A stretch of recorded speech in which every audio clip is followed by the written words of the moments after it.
Good morning, YouTubers. John Gilkison here. I wanted to apologize because I haven't shot a YouTube video in a while, but I got a pretty good excuse from my doctor. I had surgery at the end of September, and I had a tumor removed from my bladder. Then I was on a catheter for a while, and then, well, anyway, it took me a little while to snap back out of it, and I'm just now getting to where I have full energy again, and so that turns out the tumors was benign. They think they got it all, so I think we're good to go. Today I wrote a blog, and the title of it was Fifth Wheel Towing, Gas versus Electric. And what occasioned this blog was that we took our fifth wheel trailer, which I'll show you a picture of here. This is our fifth wheel trailer in Palm Springs last year. And then this is a view of it at our house. This is a view of the other side, and you can see the back end of the trailer. This, of course, is the front view. And our fifth wheel trailer weighs about 9,000 pounds, especially loaded. And it's 32 feet long, and we have a Ford F-150 EcoBoost pickup truck, extended cab with a 6.5 foot bed to tow it, and the truck's rated to tow 11,400, so I'm pushing it a bit, but it's getting the job done. So when it's hooked up, of course, this is what it would look like in silhouette. And so we went to, we haven't had the trailer for over a year to use. We loaned it to our kids for several months because they needed a place to live. And we put it in a small trailer park for them. And we just got it back a few months ago, or some months ago, but we didn't use it all during the summer. And we decided we needed to take it on a shakedown cruise. And we've been trying to fix it up and get it back into shape. And so we just went to a park. It's about 40 miles north of here, and we camped out for 3 days. And we took our car with us so we could do day trips and use less gas. And then we came back. So my gas logs, which I separated out for towing the trailer, we towed the trailer 87.6 miles. We used 9.27 gallons of gas. And we averaged 9.45 miles per gallon, which is pretty good for a rig this size. And it's one of the, I think one of the better kept secrets out there in the RV world is that our fifth wheeled RVs are more aerodynamic than regular trailers. And the reason for it is, as you can imagine, see if I can get this picture back up. Hold still. You see how the front of the RV is nearer the cab? That's called a gap closure.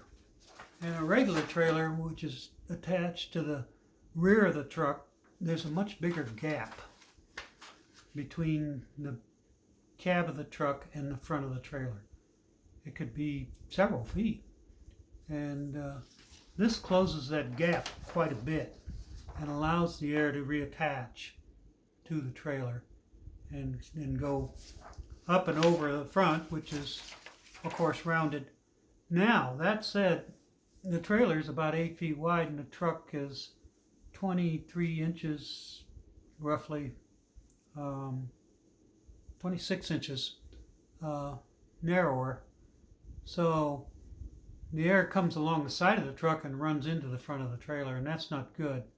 And what they need is fairings for it, and even a fairing for the back of the cab would help a great deal in transitioning that air up and around the trailer. Now, one of the other problems with trailers is that you see that biggest lump on the top there is a air conditioning unit. We call them the tombstones up on top. They create a lot of drag because the air going over the top of the trailer is where the air is going the fastest. And it's running into these obstacles which are creating turbulence. But the trailer itself, the underbody of the trailer is completely paneled in. So it's pretty good.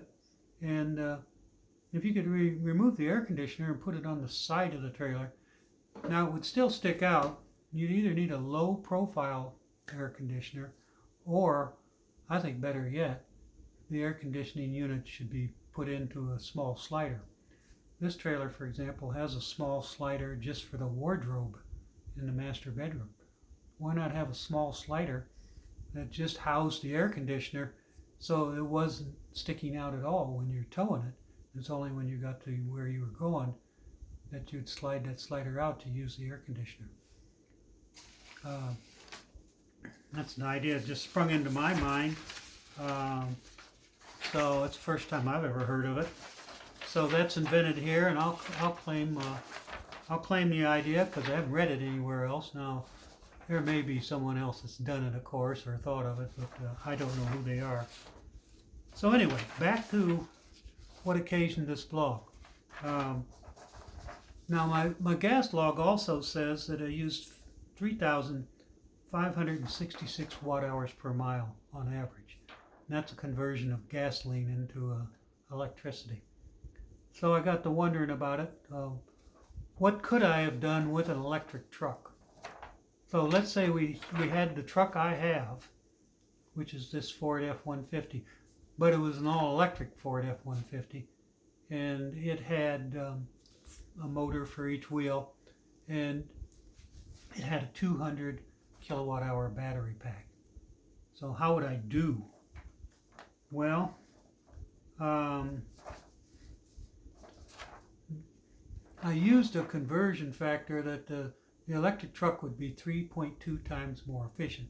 Now it would probably be more efficient in many use case scenarios, but this is what I'm using for the terms of this blog.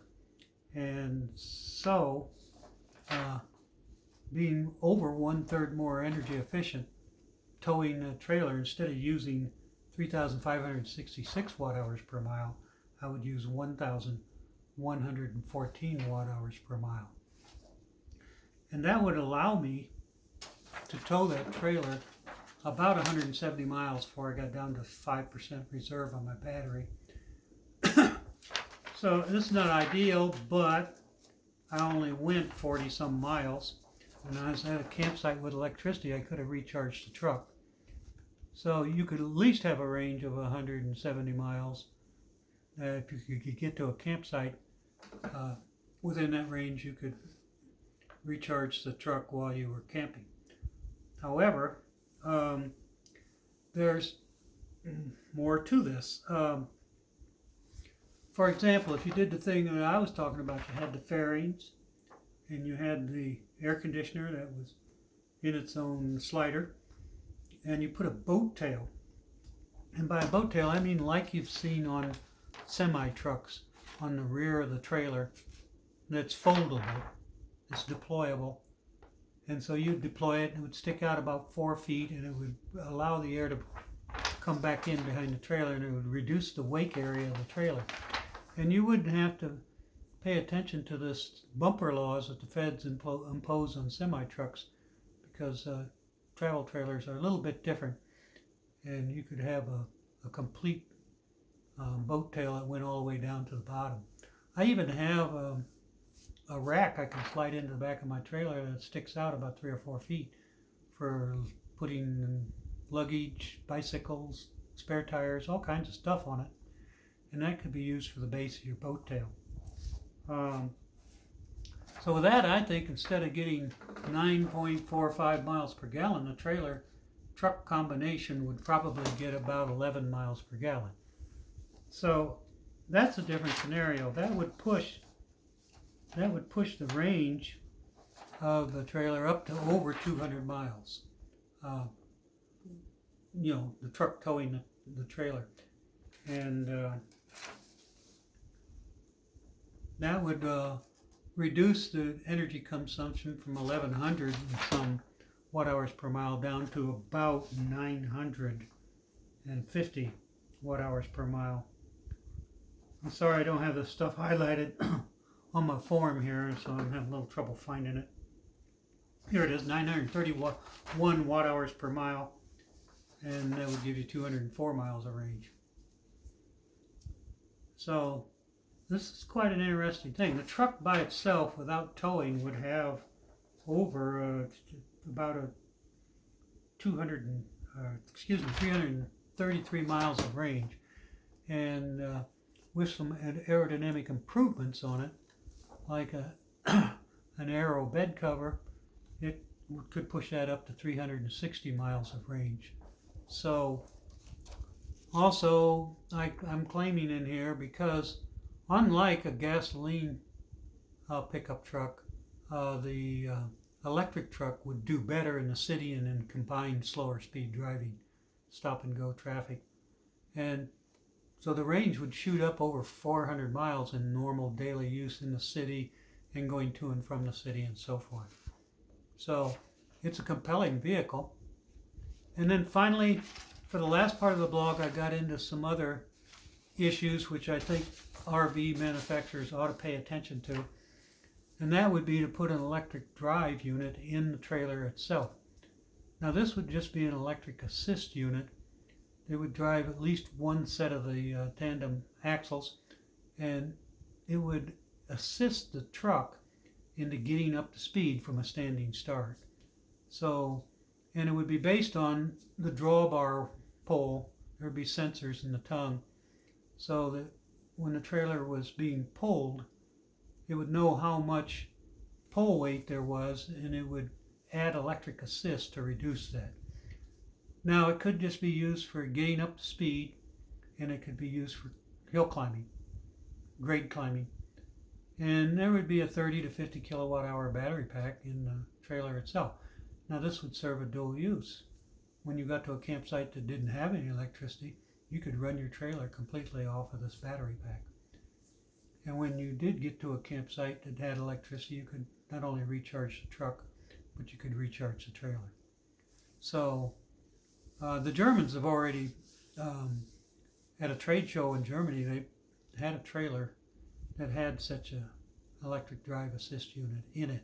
And it would work, an electric drive assist like this would even work with a gasoline powered vehicle. It doesn't really matter. It would be like a hybrid in that case. But anyway, all of these things would improve the range. You'd probably shoot the range well over 200. If you could get the range up to 270 miles, I have a 36-gallon gas tank in that pickup truck.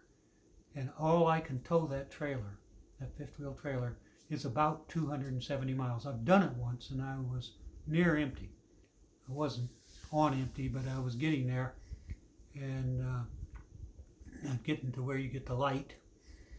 And if you had anything, any rig set up so that you, in electric mode, electric truck, electric trailer and so forth, and you could get up to 270 miles of range towing the trailer, it would be as good as what I have now.